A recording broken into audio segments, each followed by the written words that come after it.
Bonsoir à toutes et à tous. Merci d'être venus nombreux à ce meeting.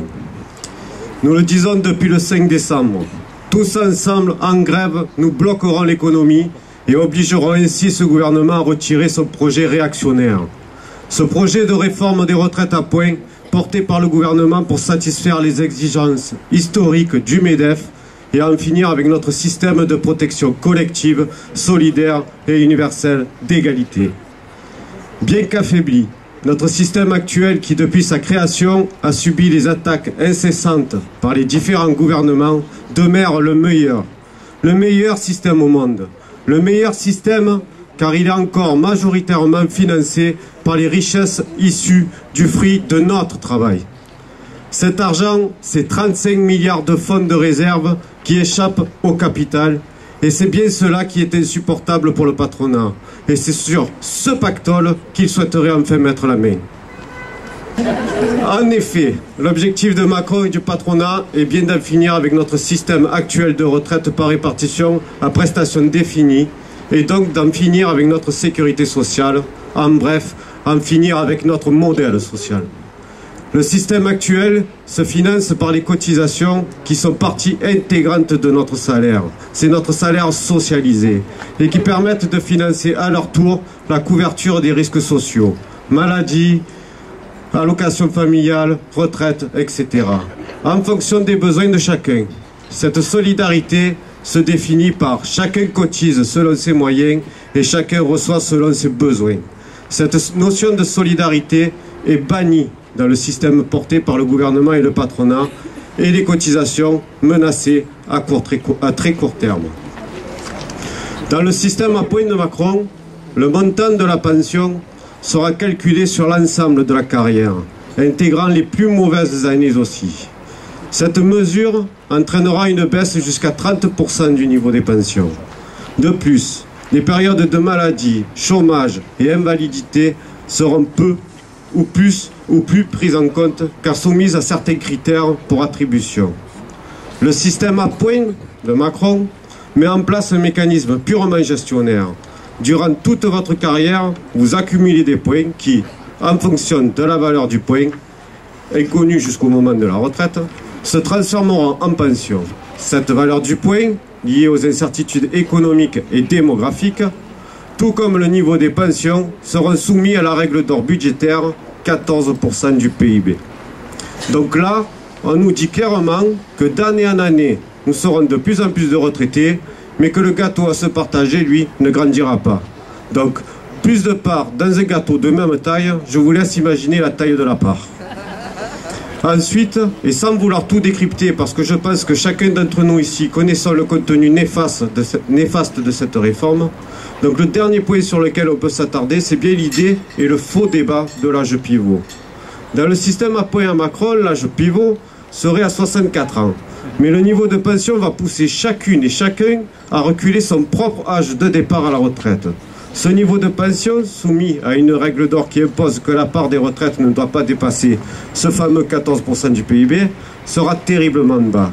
C'est l'ouverture à la capitalisation individuelle de nos retraites. Nos bas salaires, nous ne le permettrons pas. Donc soyons clairs, ce n'est pas une réforme économique qui est posée, mais bien une réforme sociétale. De l'argent, il y en a. Des dizaines de milliards d'euros sont détournés chaque année en dividendes, exonérations et autres cadeaux fiscaux par les riches. Le CICE et le pacte de responsabilité, c'est 35 milliards d'euros. Les exonérations de cotisations sociales patronales, plus de 20 milliards.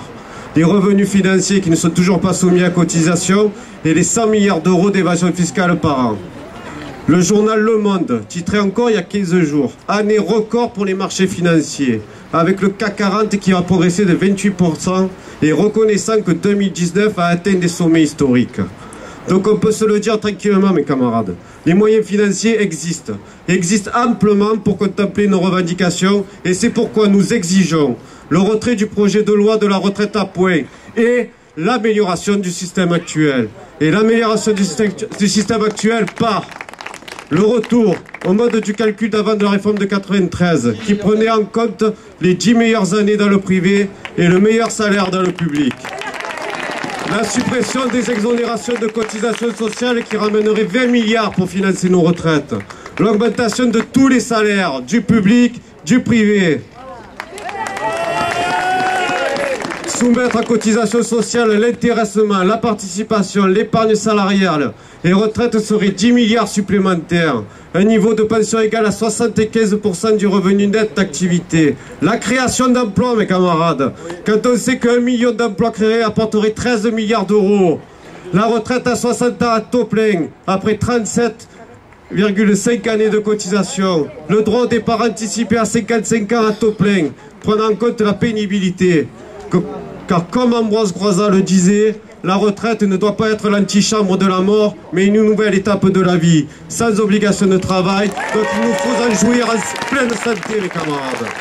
L'égalité salariale, femmes, hommes, qui dégagerait encore plus de 10 milliards. Et enfin, la prise en compte des années d'études. Mes camarades, depuis le 5 décembre, plusieurs millions de salariés du public et du privé, des retraités, des privés d'emploi, des jeunes ont manifesté et se sont mobilisés par la grève. De nombreux secteurs, cheminots, énergie, filières portuaires, maritimes et navales, dockers, pétrochimie, chimie, éducation et bien d'autres du public, du privé, par service. Je suis pas. Par profession, sonnent à la bataille et les taux de grévistes lors des journées nationales témoignent de l'opposition des travailleurs à la réforme des retraites à point de Macron. Aujourd'hui, mes camarades, on est bien. La majorité des Français sont contre la réforme et soutiennent le mouvement de grève. Les professions historiques comme les cheminots, la RATP, la pétro, la chimie, l'énergie et bien d'autres sont là. 44e jour de grève aujourd'hui.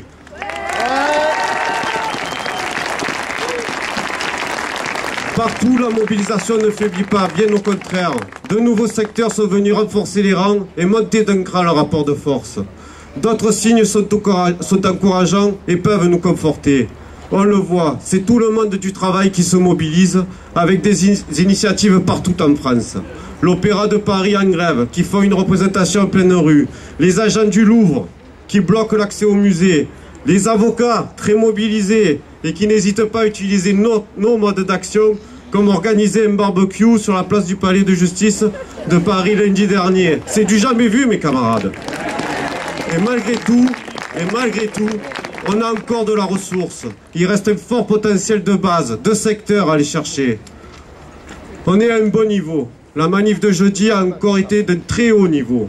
Mais quand on regarde la réserve de travailleurs qui manque encore, on en a encore sous le pied, mes camarades. On se doit de continuer à pousser et à aller gagner la grève partout. Depuis le mois de janvier, les appels des 72 heures permettent l'élargissement et l'ancrage de la grève. Pour la semaine prochaine, l'intersyndicale réitère les mêmes modalités et a pointé les 22, 23 et 24 janvier comme journée de grève et d'action, faisant du 24 la journée de manifestation massive. Donc profitons des jours qui nous restent pour continuer à mobiliser et aller chercher ce qui nous manque partout, dans toutes les entreprises. Allons gagner des grévistes, gagner les grèves. Il faut amplifier, élargir et continuer sur ce rythme la semaine prochaine, les semaines d'après et jusqu'au retrait, mes camarades. Mes camarades, c'est nous qui avons raison. Pour nous, pour nos enfants, pour nos parents, on ne doit rien lâcher. Donc on ne lâchera rien, mes camarades. Vive l'unité des travailleurs, vive l'unité de ceux qui luttent. On va les ruiner.